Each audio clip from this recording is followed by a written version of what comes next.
लोग हैं सभी यहाँ इस पवित्र यज्ञ में सम्मिलित हुए। और विश्वकर्मा नाम जो है ना वो परमपिता परमेश्वर का है, और हम उस परमपिता परमेश्वर का आज के दिन सभी लोग की विश्वकर्मा, जो विश्व का कर्मा हो, पूरे विश्व का हो, उसका एक नाम विश्वकर्मा भी है। हमने उसकी इस यज्ञ के माध्यम से पूजा की। तो इससे बड़ी कोई पूजा नहीं है। हम अगर परमात्मा को हमने चाहे कि हम विश्वकर्मा को भी कुछ दें, क्योंकि विश्वकर्मा हमें पूरी साल भोजन देता है, हमारे कार्य से हमें भोजन देता है, हमारे परिवार को भोजन देता है। तो हम सबका एक उद्देश्य है कि हम विश्वकर्मा को भी पूजा करें। विश्वकर्मा की पूजा का बहुत सारे रास्ते हैं।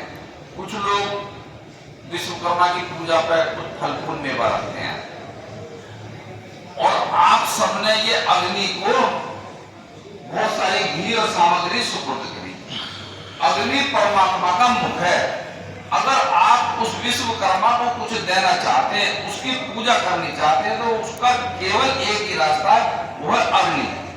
अग्नि में गया हुआ द्रव्य वो परमात्मा को सीधा पहुंचता है, और परमात्मा भी वो अपने पास नहीं रखता है, ये पांचों देवताओं को पहुंचता है।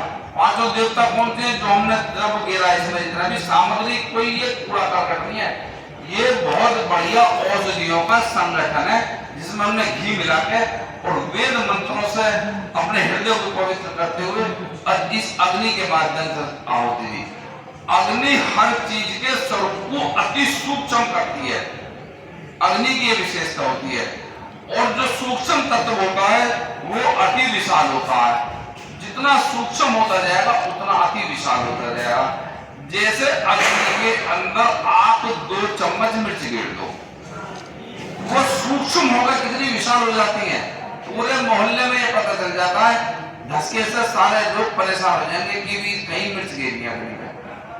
और क्योंकि हमने सामग्री और घृत गिरा इसमें, सामग्री और घृत स्वभाव से तीखे नहीं है, तो वो विशाल बन के हमारे शरीर को, पशु पक्षियों के शरीर को, जीव जंतुओं के शरीर को, पेड़ पौधों को, जल को, सबको ये शुद्ध करते हैं। और ये एक हवन बहुत बड़े विशाल एरिया को पवित्र करता है। और ये पांचों देवताओं का भी भोजन है, जल का भी भोजन है। हमने इस अग्नि के माध्यम से विश्वकर्मा जो कौन है, जल, अग्नि, वायु, पृथ्वी, आकाश, सूर्य, ये सब विश्वकर्मा हैं। ये हमने इनको इस अग्नि के माध्यम से भोजन दिया, क्योंकि हमको जो भोजन देता है इन देवताओं के माध्यम से मिलता है। अगर किसी देवता की हम पर कृपा ना हो, मान ले 1 साल बारिश ना पड़े, क्या हम अपने प्राप्त कर सकते हैं? कितने टोला से पानी खींच लो, वो भी पूर्ति नहीं करने का। एक बार हवा ना चले, एक बार सूरज की किरणें ना पड़े, चंद्रमा का तेज ना पड़े, वायु ना चले, जल ना हो, अग्नि ना हो, कोई सा भी एक तत्व ना हो, तो हमें अन्न प्राप्त नहीं होगा। तो हमारा सबसे पहला धर्म है कि हम उस विश्वकर्मा की पूजा करने के लिए सबसे पहले जो परमात्मा ने हमें अन्न दिया है, फल फूल मेवा दिए, हम उसको सबसे पहले परमात्मा को भोजन कराना है। और उस परमात्मा को भोजन कराने का केवल एक ही रास्ता अग्नि। अग्नि के द्वारा ही हम परमात्मा को भोजन करा सकते हैं। अग्नि में दिया हुआ तत्व हम परमात्मा को दे सकते हैं। ये यज्ञ देवताओं का भोजन भी है। ये यज्ञ एक बहुत बड़ा दान भी है कि हम दिन में 3 तरह का भोजन करते हैं।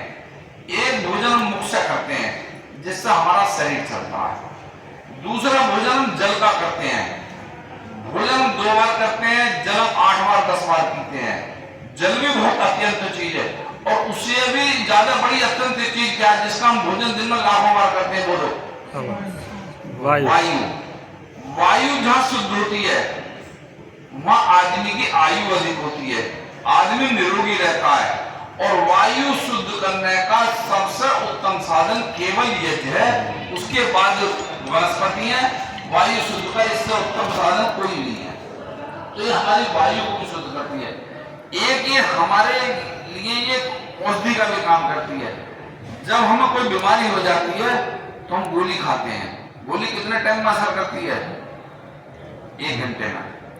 और जब गोली असर नहीं करती तो डॉक्टर क्या करता है, इंजेक्शन लगाता है। इंजेक्शन कितने देर में असर करता है, आधा घंटे में।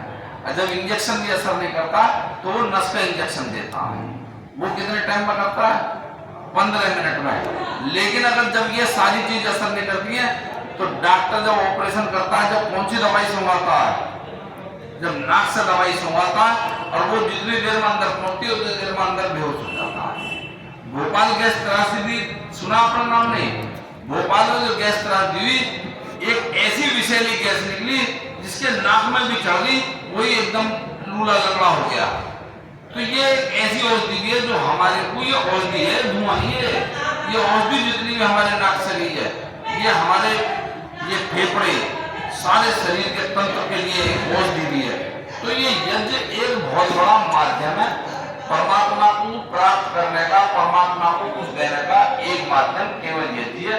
और यज्ञ के माध्यम से आज हमने परम पिता परमात्मा विश्वकर्मा का पूजा करी है, यही सबसे बड़ी पूजा है।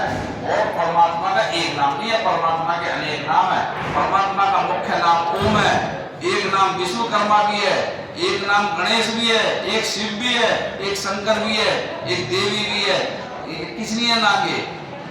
गणेश का मतलब है जो सारे गण का ईशो, विष्णु का मतलब है जो विश्व के अणु अणु में फैला हुआ हो। ये जितने भी नाम है, ब्रह्मा का मतलब है जो सारे ब्रह्मांड का मालिक हो, ब्रह्मा है। ये कालांतर में अज्ञानवश इनके सबके मूर्त रूप दे दिए गए, क्योंकि परमात्मा निराकार है। परमात्मा के गुणों के आधार पर परमात्मा के नाम है। परमात्मा के कोई अनेक रूप नहीं है। परमात्मा के नाम एक देवी भी है, जो उसके अंदर दिव्य गुण, उसे देवी भी कहते हैं।